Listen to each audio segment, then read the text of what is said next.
Hello my friends, just look at this. Yes, that's the Kerch Strait, but we have some of the details of what kind of the ferries Ukraine hit and how many. Look at this video, just watch it. One, two, three. And behind the oil port is burning, so Russia lost 3 of the ferries. Well, honestly, I was kind of surprised because I thought that Russia is out of the ferries already and just 1 was in operation, but no, there were 3 and 3 were kaputted. Seems like Russia sent additional ferries from the Caucasus ports. But what we know for sure that Ukraine disabled all of those kind of the big ferries which are being used to transport carriages, the railway transport. That's why Russia switched to the smaller ferries and they were transporting just a few trucks. Well, not any longer probably. Yeah, the drone was flying and Russia actually had the air defense there. It was successful, sometimes. Yeah, you see? Here they shot down the drone very close, but not all of the drones were hit. It was FP2 drone from the silhouette I saw. One more drone. They hit the convoy of those trucks. This is the queue to the ferry port, so not just few trucks are there, but also trucks with goods. But now the ferry connection is not working, the Kerch Bridge was closed, now they open it again. The northern roads from Crimea are being cut, and there is the huge fuel crisis. Yeah, more kabooms.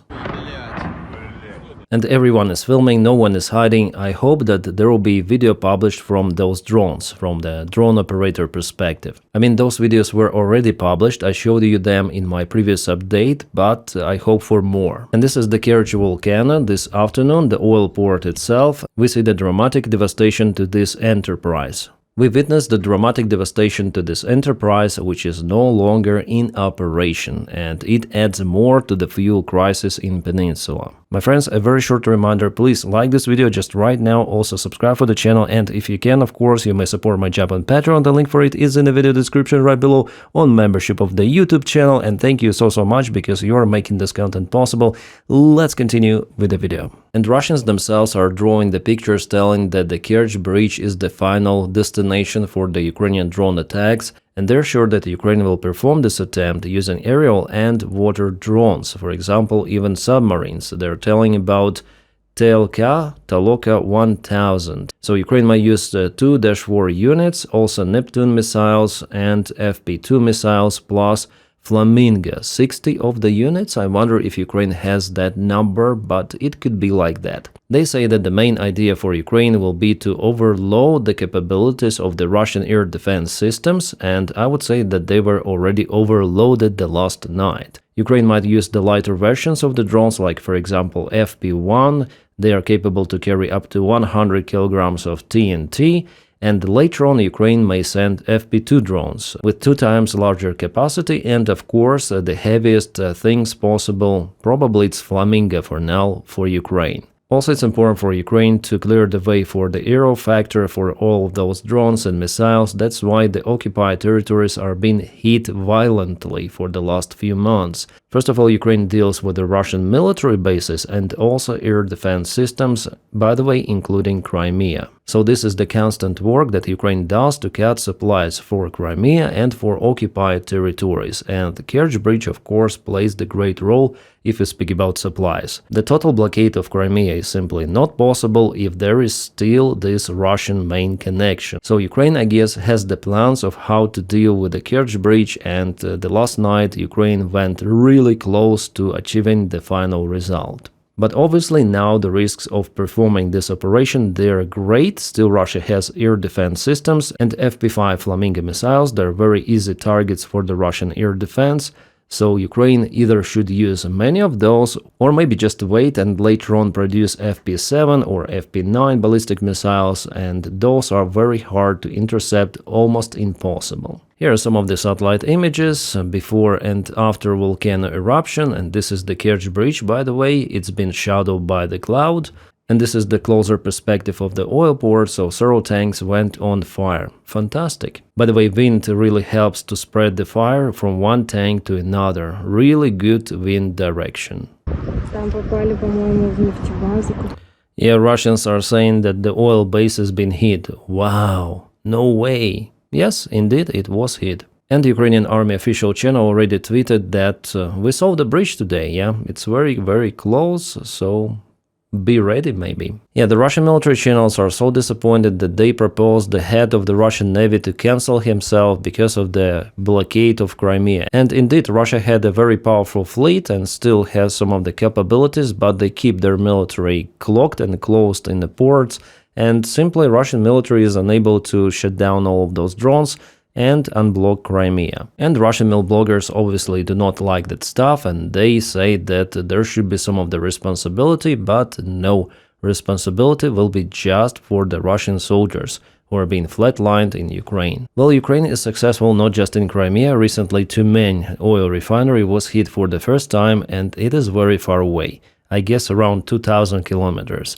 But Zelensky in one of his interviews already stated that Ukrainian FP2 drones with a new modification are capable to fly by 3,000 kilometers, so potentially more Russian refineries are already within Ukrainian drone range. And by the time I'm recording this video, Ukraine has already launched one more aerial attack on the Russian territory. The drone alerts are reported in all of the bordering regions of Russia. That's the current situation, looks like that. Drones are flying to the north, to the east and to the south occupied territory of Crimea as well. So probably tomorrow we're gonna see something even more interesting. And that's the Telegram channel of the mayor of Moscow. It was hacked and Moscow will burn message was shared there, and glory to Ukraine as well. Yeah, stuff like that. Yeah, according to the Russian channels, explosions are being heard in occupied Crimea already. Interesting. Okay, that's the new videos filmed by Russian drivers and how they show Ukrainian middle strikes. For example, this bridge was hit here. Well, it was just damaged and still the way is open for the transport. This is the road from Mariupol to Crimea. And already some fresh kaboom there.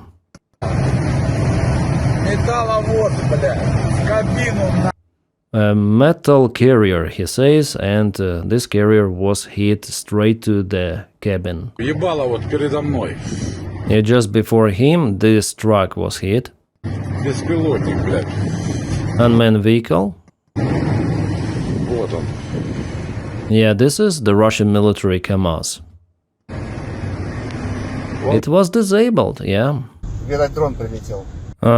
So the drone hit this truck, and it seems like the Russian mobile groups equipped with machine guns, they are not helping that much. You see Niva pickup vehicle, and they have a machine gun. But the drone was successful. And another truck was hit as well. So the Russian air defense, it's not that effective.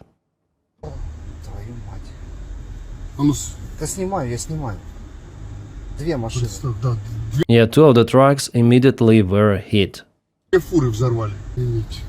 Yeah, some of the vehicles, the image is not that stable, not that good quality, but we see this Niva vehicle with the soldier who messed up his job.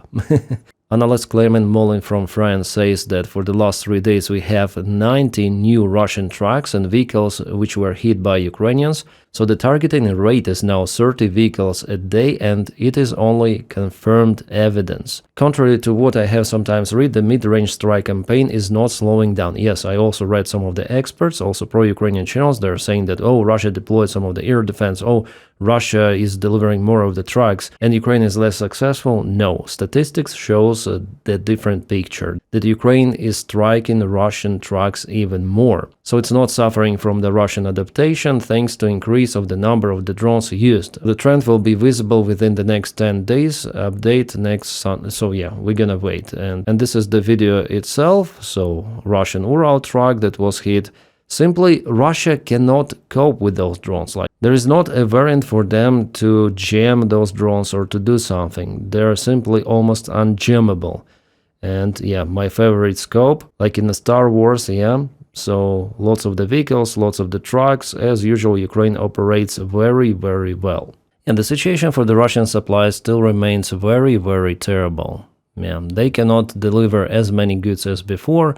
It is all a big catastrophe. You see, one truck is on fire, another one. Russian military are trying to do something, but they are useless. And this is Luhansk Oblast, a Russian Ural. Wow, such a nice picture. Will go for thumbnail. And this is the result of the strike. Fantastic one. So again, busification in Russia. Busification. So they're taking men random from the streets and they put them to the buses, and later on they're forcing them to sign contracts with the Russian army. They even torture them. They beat them. Those are literally the facts, and Astra, the Russian opposition channel, it tells about it. Well, Russian military officials are saying that no, nothing is happening. This is the usual job. We're looking for people who are conscripts, but they don't want to register themselves in the army. It doesn't mean that they're going to be sent to Ukraine, but de facto, it's like that, so he is lying openly to the press. Well, for now, it is happening just in a single Russian region of Penza, but it is happening, the forced mobilization. And I think that it is done for purpose by the Russian military officials, and they're checking the reaction of the people in particular region and whether they might upscale the forced mobilization to the rest of the Russia. Well, I personally think that Russia may start the massive mobilization, and they don't need to come out with a new order because the previous mobilization actually formally was not cancelled. Putin just said that, okay, we're not going to mobilize any longer, we have volunteers, but Russia is running out of volunteers. Now they hire 25,000 people monthly, but Ukraine cancels 30-35,000.